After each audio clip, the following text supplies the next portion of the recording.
A well-designed environment plays a crucial role in you staying consistent, whether it's your home, your work, your room, or even your mindset.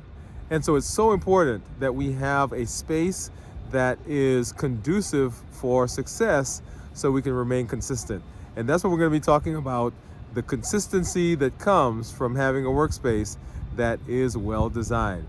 Hey, this is Dr. Dwain Woode, and I'm glad that you're joining me for day number 34 of my 100-day walk to consistency. I want to say to you, consistency is the key. It is your superpower. Being consistent brings success. Being consistent helps you to get motivated. It works on your momentum. It sets you up for success, for success, for success. I'm glad that you're here. Let's go ahead. Let's get started. I'll see you on the walk. So we're talking about environments, productive environments.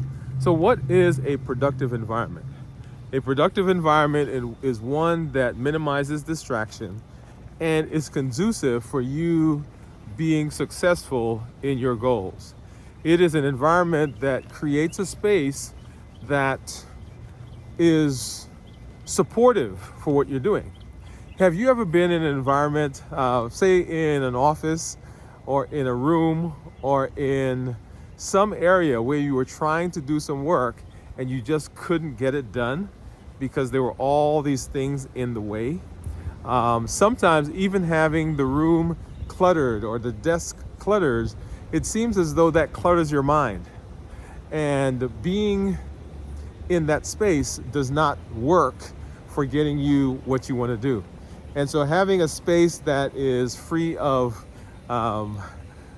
clutter, a space that seems to flow, and a space that fits your personality is so important because that sets you up for success. Your environment has a significant impact on what you do, on your emotions, on your mentality. When it is designed and is conducive for that, then you get success. So that is what we're talking about as we talk about a productive environment. There is a connection between your environment and your success.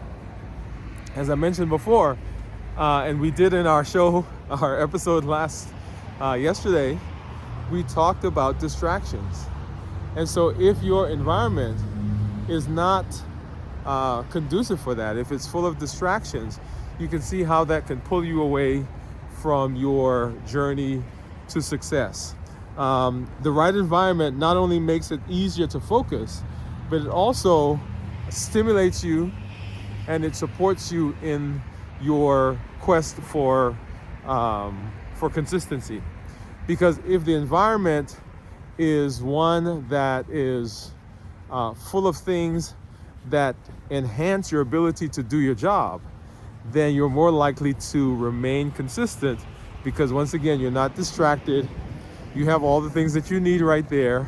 You have the ability to focus and to move in a direction that is also where you want to go with whatever task you're on. All right, so remember that task is very important for you to be able to do the things you want. So the tasks that we have created, that task list that we talked about, you want to make sure that you are not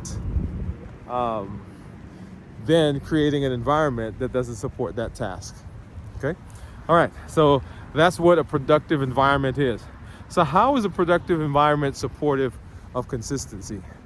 I'm trying to move out of the light here as we're walking.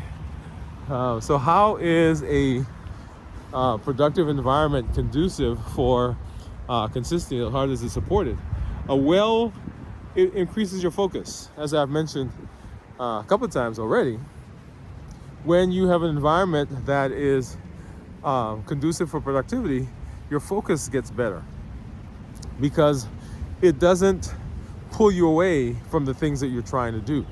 Whereas an environment that has a lot of other types of distractions will pull you away, and so you end up wasting that time that we talked about in moving between tasks, moving between the distractions, and that takes away your focus.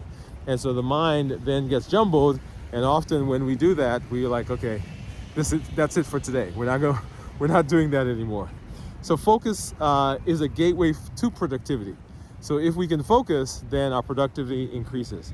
Productive environment also reinforces our positive habits. So if we have placed in our environment items, tools, equipment that support what we're doing in that space, then the habits that we're developing get reinforced. Remember that the neuroplasticity that we talked about earlier on. So as you do things over and over and over, then your brain gets used to them. So you're making new neurons that are connecting, and those neurons get new myelin sheaths, and the myelin sheath gets stronger, and so those connections are faster. And so as you are in an environment that supports your remaining focus, then your positive habits are being reinforced. For example, if you are trying to exercise more, leaving your workout clothes at the door, leaving them in your car, that is supportive for working out. So now you get rid of the inertia. You don't have to think anymore about, okay, let me go get my clothes and get them together, and let me get back in the car. They're right there. Or if you are rushing, which we are working on not having to do, right?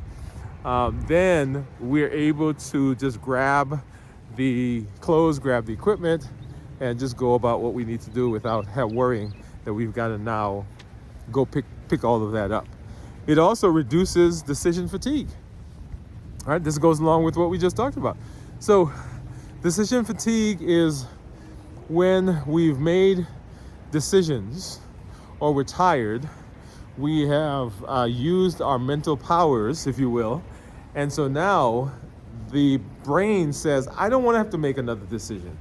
And so if I have to make a decision, I'm going to decide to do the simplest thing, which is usually not the thing that we want, right?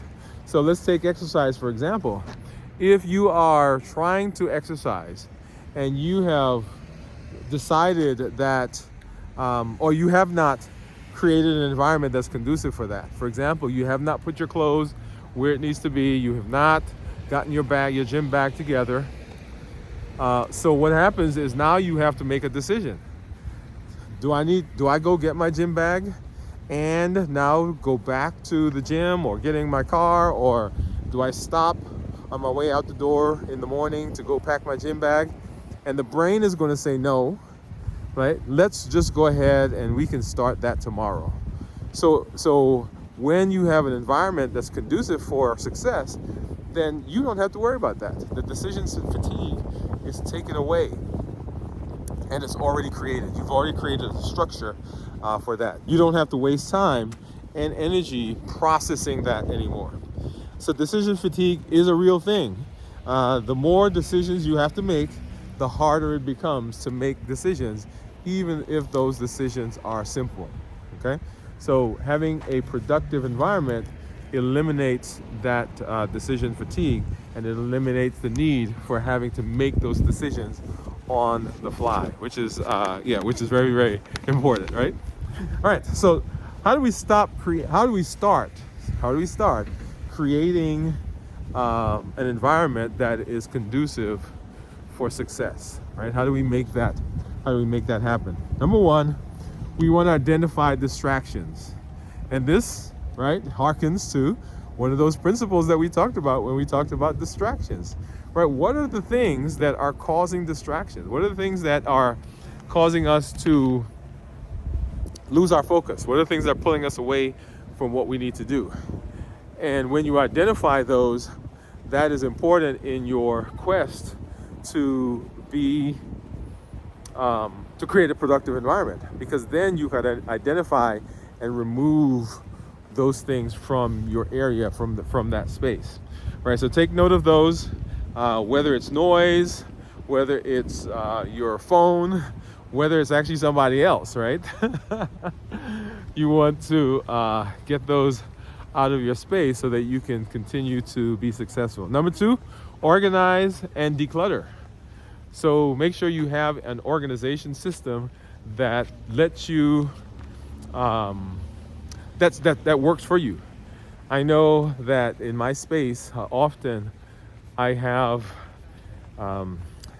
in my studio, I have it looks like almost like a TV cabinet. And in it has drawers, it has some different cubby holes that I could put things in. And when I do that, that helps me to be organized in my space. So now I don't have to worry about where things are. It's easier for me to get them. It's easier for me to look at them. It's easier for me to access the tools that I need and continue to be successful without wasting time. And then declutter. There are a lot of things in our space that we really don't need, right? I can't tell you the number of things that I probably need to go and just junk. I've not used them in a while, but I keep them because I think one day I'm going to get back to it, but that day has not come yet, and for some of it, it's been some years. Some of us have things in our closets or in our garage that we've not used or seen or thought about for a long time. And so you want to be in the process of decluttering, because that helps you with creating a space that's conducive for productivity. Then you want to set boundaries. We talked about this in our episode yesterday, and boundaries can be personal boundaries, right? So boundaries that we set for ourselves, because often we don't create those boundaries, and that's why other people violate our boundaries, because we ourselves don't create them. We don't have good boundaries for what we want and what we will do. So set boundaries. Set times when you will do certain things, times when you are not going to check your phone, you're not going to check your messages. This is my sleeping time, this is my work time. We talked about Pomodoro last time we had our episode. So that's a way of blocking off time specifically for the work that we need to do, right? So you can do that as well. But make sure that you are setting boundaries. And then you want to incorporate visual cues. You want to create cues in your environment that will be conducive for you remaining consistent and keeping the environment productive. I am a visual person. And so when I see things, I guess I'm auditory visual. When I see things, when I hear things, they stick. And I'm more likely to do them because they are right there, right? My eyes see them, it activates my attention. And so if I have things in my environment that say to me, hey, I'm being consistent, hey, I'm keeping this productive, hey, I'm being supportive, hey, I'm working now, hey, whatever it is, whatever the thing is that you can do that creates an environment that cues you visually, that certainly is something that is worth doing because it helps you in the process. And then regularly review and adjust. Everything that we do is open for change. Nothing that you do is set in stone. And so often we don't succeed because we become rigid in the things that we are doing, the things that we are using. And so when we have a tool that we have established or a routine that we've created, if that routine isn't working, guess what? Adjust it. But that means that you have to be reviewing, you have to be spending time looking back at all those things that are going on in your environment, okay? So that is a regular thing. Even when I talk to my patients who, for instance, may be diabetic or those who are working on losing weight, I tell them that you should at least once a week be sitting down and looking at what the processes that you're using and how they are working for you. Are they working? Do I need to make an adjustment? Do I need to adjust my medication? If you're on a pump, do I need to do that? If I'm working out, is that working? Am I getting the benefits that I'm expecting? If I'm not, what do I need to tweak? And so having an evaluation process, very important in terms of setting yourself up for success. Because if you do that, then you continue to evolve, you continue to get better, you continue to pivot, you continue to tweak. If you don't, we're stagnant. And so when something doesn't work, it's a long time before we realize, hey, this hasn't been working for me, but I haven't done anything about it to create a better space for me to be successful. So make sure you have an evaluation process. If you work at home, for example, let your family know, let your roommates know, let the people around you know that you are trying to create this space and that there are certain times when you're not going to be available, right? So create some boundaries and then ask them, say, hey, can you help me create an evaluation process? Sit down with me, help me figure out if this is working, right? And be honest. Once again, that accountability that we've talked about before, right? Those principles, they keep popping up all over the place. Yeah. Right, so make sure that you are doing that and you have a process to do that. So what are elements of a productive environment, right? So now we've talked about what it is, how to evaluate it. Number one, for a physical space, when we talk about productive environment, your physical surroundings have a profound impact on what you do. And so the space has to be conducive. This goes back to my comment about not having clutter. So clutter in an environmental space, in your physical space, will translate often to clutter in your mind. Because the brain is trying to make sense of everything. And so as it is in an environment that is full of clutter, it has to make sense of all of that. And so your mind, while you're trying to do work, it is actually looking at other things that are in the room. And that can cause distractions. And that distraction, of course, as we've said over and over, that sets us up to not be successful in our task, in our goal, and in where we're heading. So number one, you want the physical space, the surroundings to be clear. You want it to be not very cluttered. You don't want a whole lot of stuff just junked up, piled in corners, right? So a clean, organized space promotes a clean, organized thought process. Yeah, you hear that? Right? So if the space is clean, then my brain says, okay, we're going to think this way because this is the space that we're in. Your mental space, your mental environment, just like the physical, plays a big role in what we do and how we process things. So that means that you have to take time on a regular basis to clear out your mental space. That means being mindful, having a routine, having a way or a process that you go through on a daily basis that sets you up for having a space, mental space that is clear, that's clean. This means creating a mindset of focus, a mindset of structure, a mindset that says, this is what we do, this is how we are, this is who we are. Remember, the stories that we tell ourselves, very important in the success that we have. Time 25 minutes 7 seconds. Total distance 1.0 miles. Average pace 25 minutes 6 seconds per mile. Split pace 25 minutes 6 seconds per mile. You heard my app reading out my walk there so far.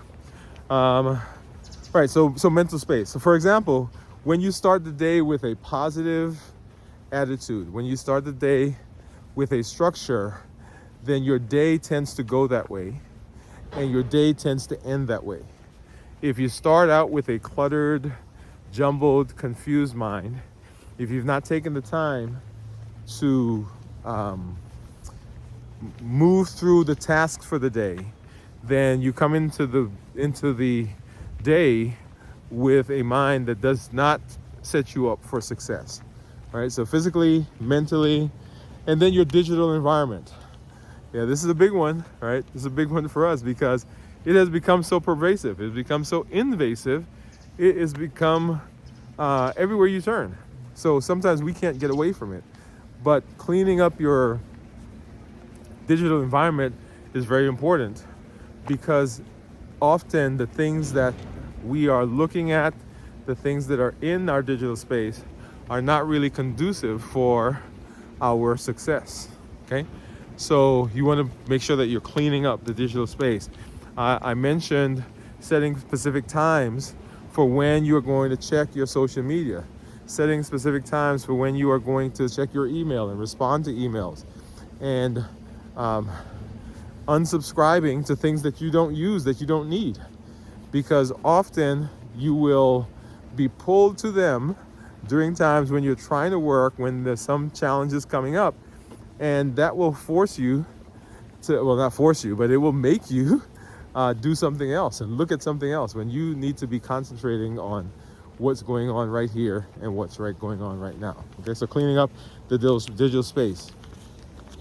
Some of the social media platforms now have timers where you can set how long you want to be on a particular digital space or a particular social media platform, and you can use that, right? Use it. It's there, right? Imagine that the social media platform itself is telling you, hey, you don't need to be on here this long. So use that to your advantage. Your digital environment can either support you or it could pull you away from what you are trying to do. And then your social environment. Now this one gets pretty interesting and gets dicey sometimes. You are creating a new version of yourself. You're creating a version of yourself that is consistent. You're creating a version of yourself that is competent. Creating a version of yourself that is supportive of your dreams, your successes, the task that you want. And so, as you think about that, there are some social interactions that we have. There are some people in our social space that don't support that. Yeah, I'm pausing. So yeah, there are people who don't support that. And so the decision you've got to make is, are you the person that's going to be successful? Are you the person that is setting yourself up for success? And if you are, how do you navigate and how do you create an environment socially that's supportive for that? Okay? There are some people that you talk to, some people that call you, people that don't respect your boundaries. Yeah. And so you've got to make some hard choices. And the choices have to be made.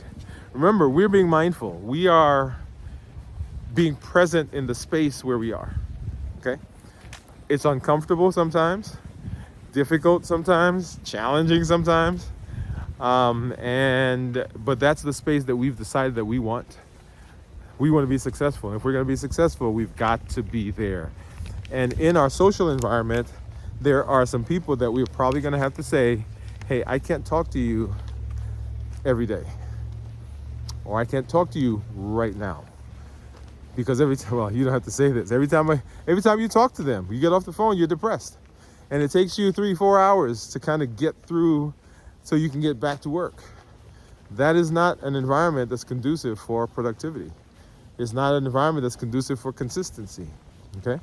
So once again, there are some people that you're gonna have to set some boundaries with. If you have a friend who also values consistency, then that's the person you want in your space. But people who, let me just say this, okay?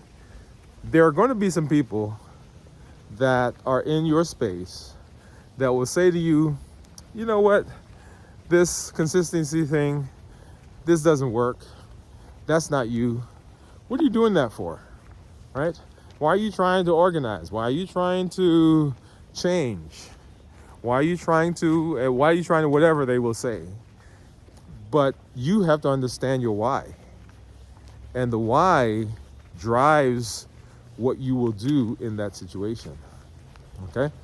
So socially, the people surrounding you will set you up for success, or they will pull you away from success. So make sure that you are surround yourself with people that are productive, people that will support you in what you decide to do, and people who will support you in being consistent.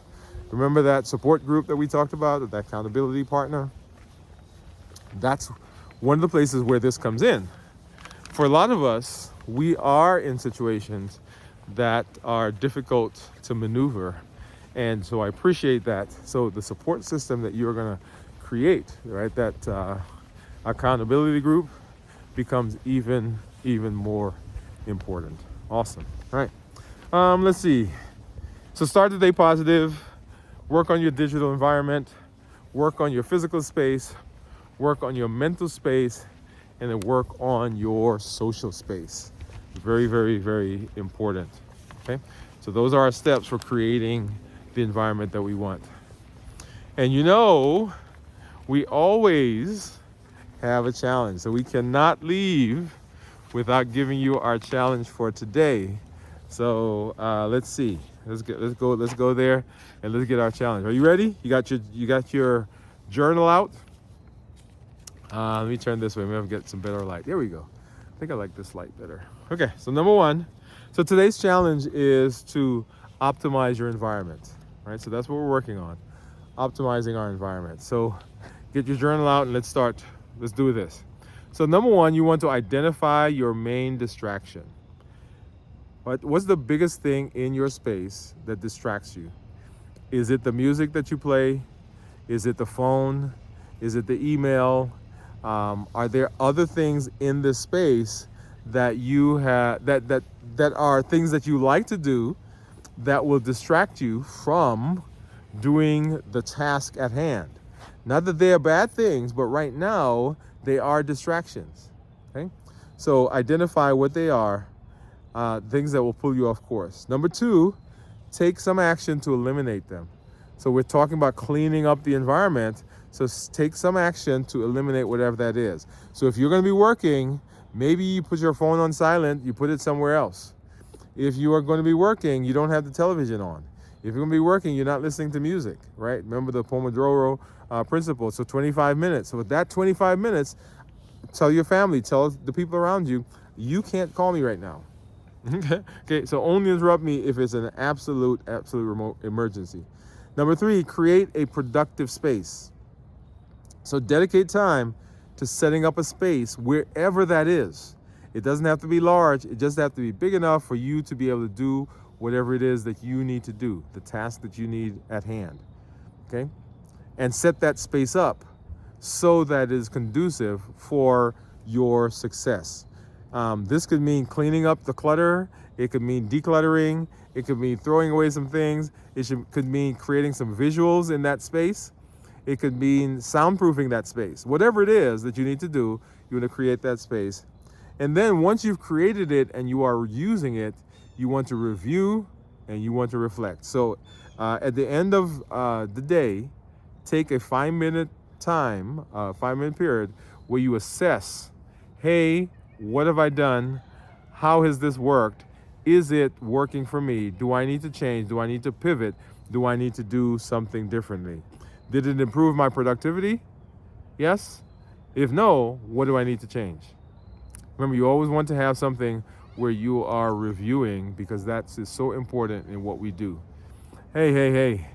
I'm so excited, right? So we're day number 35 in this process.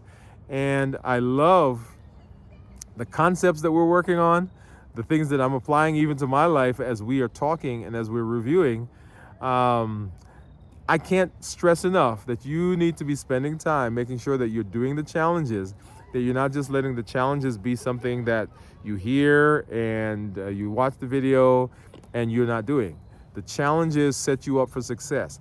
Make sure you're also doing the worksheets that go with each of the episodes, because when you're done, you're going to have a manual for success that you can extrapolate to use to all several other areas, many other areas of your life, because these are what are called those goalposts, right?